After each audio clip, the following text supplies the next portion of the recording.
3 ವರ್ಷ 4ನೇ ವರ್ಷ ರನ್ನಿಂಗ್ ಅಲ್ಲಿ ಇದೀವಿ. ಇವತ್ತು ಇಂಡಸ್ಟ್ರಿಗೆ ಬರಕ್ಕೆ ಬಂದು 23 ವರ್ಷ 6 ತಿಂಗಳು ಕಂಪ್ಲೀಟ್ ಆಗಿದೆ. 23 ವರ್ಷದ ಹಿಂದೆ ಈ ಬಿಸ್ನೆಸ್ ನ ಸ್ಟಾರ್ಟ್ ಮಾಡಿದಾಗ ಜಸ್ಟ್ ಒಂದು 2,000 ರೂಪಾಯಿ ಬಂದ್ರೆ ಸಾಕು ಅನ್ಕೊಂಡು ಈ ಬಿಸ್ನೆಸ್ ನ ಸ್ಟಾರ್ಟ್ ಮಾಡಿದ್ವಿ. ಅದಾದ್ಮೇಲೆ ನೋಡಿ ಎಂತೆಂತ ಬದಲಾವಣೆ. ಇವತ್ತು ಅವತ್ತು ಆಗಿನ ಸಮಯದಲ್ಲಿ ಹೇಳ್ತಾ ಇದ್ವಿ, ಮುಂದಿನ ದಿನ ಮನೆಗೊಬ್ಬೊಬ್ರು ಈ ಬಿಸ್ನೆಸ್ ನಲ್ಲಿ ಇಂಡಸ್ಟ್ರಿನಲ್ಲಿ ಇರ್ತಾರೆ ಅಂತ ಹೇಳಿ. ಸ್ನೇಹಿತರೆ, ಇವತ್ತು ಬಹಳ ಖುಷಿ ಆಗ್ತಾ ಇದೆ. 20 ವರ್ಷ 10 ವರ್ಷ 15 ವರ್ಷದ ಹಿಂದೆ ಈ ಡೈರೆಕ್ಟ್ ಸೆಲ್ಲಿಂಗ್ ಇಂಡಸ್ಟ್ರಿಗೆ ಬಹಳಷ್ಟು ಜನ 10th ಓದಿರೋರು, PUC ಓದಿರೋರು, 7ನೇ ಕ್ಲಾಸ್ ಓದಿರೋರು, 4ನೇ ಕ್ಲಾಸ್ ಓದಿರೋರು, ಈ ಕ್ಯಾಟಗರಿಯವರು ಇರ್ತಿದ್ರು.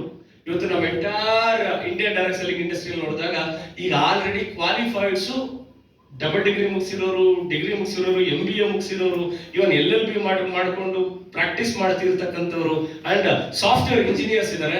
ಸ್ನೇಹಿತರೆ, ನಾನು ಜಸ್ಟ್ ಹಿಂದೆಗಡೆ ಕೂತ್ಕೊಂಡಿದ್ದೆಲ್ಲ ಮಾತುಗಳನ್ನ ಗಮನಿಸ್ತಿದ್ರೆ ಇನ್ನು 10 ವರ್ಷ ಆದ್ಮೇಲೆ ಹೆಂಗಿರ್ಬೋದು ಇಂಡಸ್ಟ್ರಿ ಅಂತ ಹೇಳಿ ಗಮನಿಸ್ತಾ ಇದ್ರೆ, ಈ ತರ ಮೀಟಿಂಗ್ ನಡೆದ್ರೆ ಅಲ್ಲೆಲ್ಲ ಡಿಗ್ರಿ ಹೋಲ್ಡರ್ಸ್, ಇಂಜಿನಿಯರ್ಸ್ ಇದೆಲ್ಲ ಮುಗಿಸಿರೋರು, ಕೆಲಸ ಸಿಗ್ತಿರೋರು ಇಲ್ಲಿ ಕೂತಿರ್ತಾರೆ. ಇಲ್ಲಿ ನಾವು ಬಿಸ್ನೆಸ್ ಆಂಟ್ರಪ್ರೆನರ್ ಅಂತ ಹೇಳಿ ಅನ್ನೋ ಒಂದು ಯೋಜನೆ ಯೋಚನೆ ಮಾಡ್ತಾ ಇದ್ದಾರೆ. ಈಗ ಆಲ್ರೆಡಿ ಆ ನಿಟ್ಟಲ್ಲಿದೆ. ಎಷ್ಟೋ ಜನ ಕೆಲಸ ಮಾಡ್ತಾ ಒಂದು ಮ್ಯಾನೇಜರ್ ಆಗಿ ಕೆಲಸ ಮಾಡ್ತಿರೋರು, ಅಸಿಸ್ಟೆಂಟ್ ಮ್ಯಾನೇಜರ್ ಕೆಲಸ ಮಾಡ್ತಿರೋರು, 50,000 60,000 70,000 ಸ್ಯಾಲರಿ ತಗೊಳ್ತಿರೋರಿಗೆ ನಾನು ಲೈಫ್ ನ